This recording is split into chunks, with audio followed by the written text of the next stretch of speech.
What's good, y'all? It's your boy Epiphany the Beast, and welcome to ETB Hoops. Today I'm just going to do another free agency update. Just a couple of quick things. It's going to be a pretty short video, but just want to give y'all some new and recent news that's been going on before anyone else could possibly do it.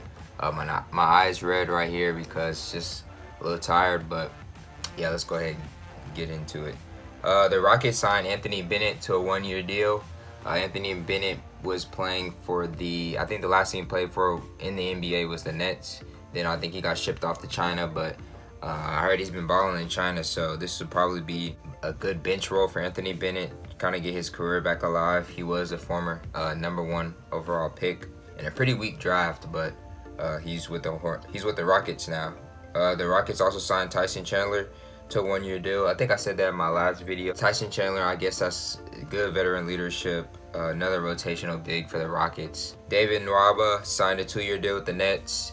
David Nwaba played a lot of games for the Cavs, I think the last 2 seasons. So they went ahead and signed him to a 2-year deal. Kind of fill in and give them some more depth right there in the point guard position for the Nets. Marcus Morris and Nerlens Noel have fired agent Rich Paul. Marcus Morris was only signed to Rich Paul's agency. And Rich Paul's, it's an actual agency. He's not their actual agent, but he was only signed to Rich Paul's agency for less than a year. He went ahead and fired him.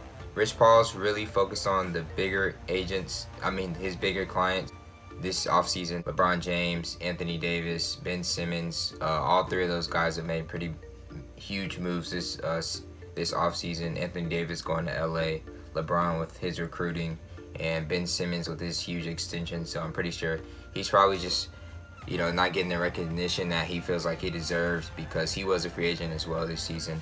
And Nerlens Noel, he also fired Rich Paul as well. Nerlens Noel actually declined, I think it was last season, he declined a 4-year, $78 million contract from the Mavericks and went ahead and re-signed for Oklahoma City for dirt cheap. So not really sure, what his logic is. Can't be mad at Rich Paul. He's with his bigger clients, helping his boys out. Yeah, LeBron James, that's his boy. Quick little story about Rich Paul, if you don't know his story.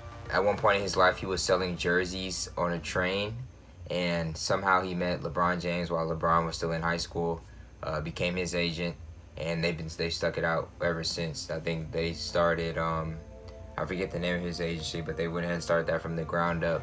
And he's been with LeBron ever since, and now look at him. He has one of the biggest agencies in the NBA. Everyone knows who Rich Paul is, and he works with super big, talented players, like I said before, Anthony Davis, Ben Simmons, etc., etc. So just wanted to let y'all know that. He's also signed Taylor Horton-Tucker, 2-year, $2.4 million deal.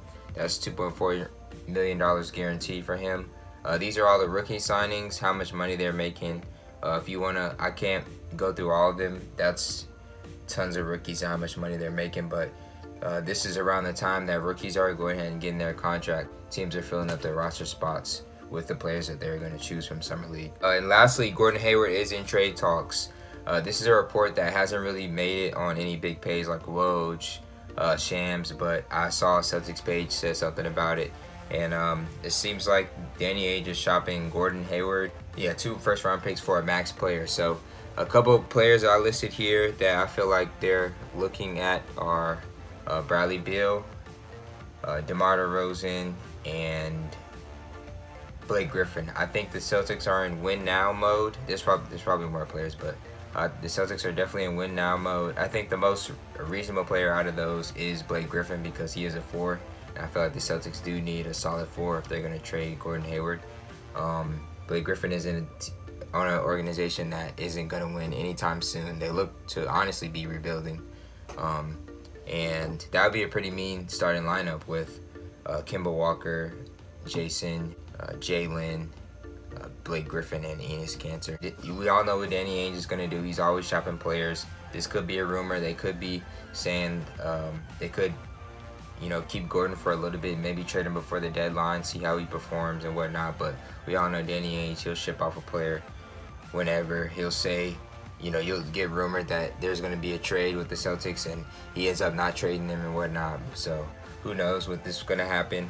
Just in case it does happen, just know that, you heard it here first. And that's going to wrap up this video.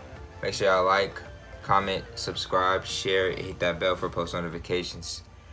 Peace.